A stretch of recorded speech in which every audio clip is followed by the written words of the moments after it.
میرے حضور کی تو کوئی بہن نہیں تھی، در یتیم ہے، لیکن جب حضرت حلیمہ سعدیہ کے ہاں حضور گئے تو وہاں حضور کی ایک رضائی بہن کا تذکرہ ملتا ہے جو حضور کو لوریاں دیتی تھی، نام شیمہ تھا۔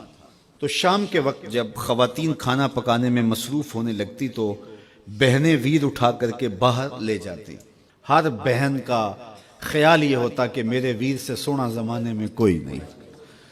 کہتے ہیں خوبصورتی دیکھنے والے کی آنکھ میں ہوتی ہے، جس کے ویر کا رنگ سونا ہوتا تو وہ کہتی رنگ نہیں تو کچھ بھی نہیں ہے، اور جس کے نقوش تیکھے ہوتے تو وہ کہتی کہ رنگ کا کیا ہے، حسن تو نقوش میں ہوتا ہے۔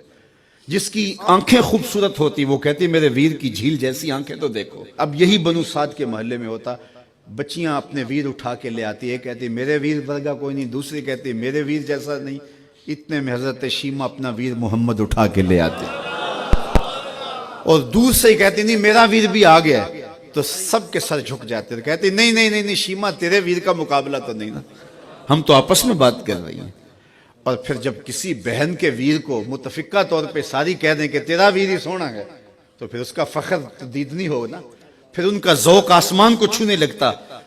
ابن حشام سیرت کی سب سے پہلی کتاب، اس میں یہ واقعہ لکھا ہے کہ پھر حضرت شیمہ حضور کو اپنی آغوش میں لے کے سمیٹتی اور پھر چومتی اور پھر وہ لوری دیتی، اور وہ لوری کے لفظ بھی لکھے ہیں، ربنا ابق لنا محمدا حتی اراہ یافعا و امردا، اللہ میرے ویر محمد کو سلامت رکھنا۔ آج یہ پالنے میں بچوں کا سردار ہے، کل وہ لمحے آئے جوانوں کا بھی سردار ہو۔ اور پھر جھوم جاتی اور کیا خوشی ان کی دیدنی ہوتی۔ اور پھر وہ منظر بھی آیا کہ حضور علیہ السلام مکے چلے گئے اور یہ جوان ہوئیں اور پھر ان کی شادی کسی قبیلے میں ہو گئی۔ آقا کریم نے اعلان نبوت کیا، 13 سال کا وقت کٹا اور پھر حضور مدینہ شریف چلے گئے۔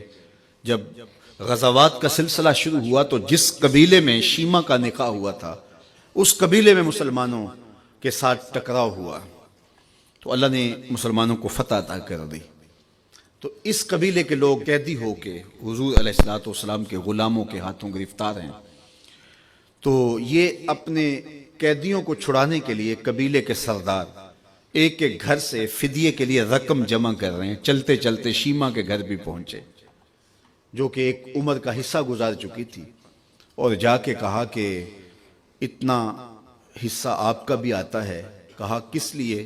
کہا وہ جو لڑائی ہوئی ہے اتنے ہمارے بندے گرفتار ہو گئے ہیں تو ان کو چھڑانا ہے۔ تو چلتے چلتے باتوں میں کسی کے لبوں پہ حضور کا نام آ گیا تو شیمہ نے کہا اچھا انہوں نے تمہارے لوگ پکڑے؟ کہا ہاں۔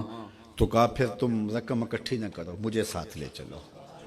انہوں نے کہا تجھے ساتھ لے چلیں؟ کہا تم نہیں جانتی وہ میرا ویر لگتا ہے، وہ میرا بھائی لگتا ہے۔ قوم کے سرداروں کے ساتھ حضرت شیمہ حضور کے نوری خیموں کی جانب جا رہی ہیں اور صحابہ ننگی تلواروں سے پہرا دے رہے۔ یہ مکی دور تو تھا نہیں، یہ مدنی دور تھا۔ اور شیمہ قوم کے سرداروں کے لے کے جب آگے بڑھنے لگی نا تو صحابہ نے تلواریں سونت دی، رک جا اے دیہاتی عورت، جانتے نہیں آگے کوچہ رسول ہے، آگے بغیر اذن کے جبریل بھی نہیں جا سکتے، تم کون ہو؟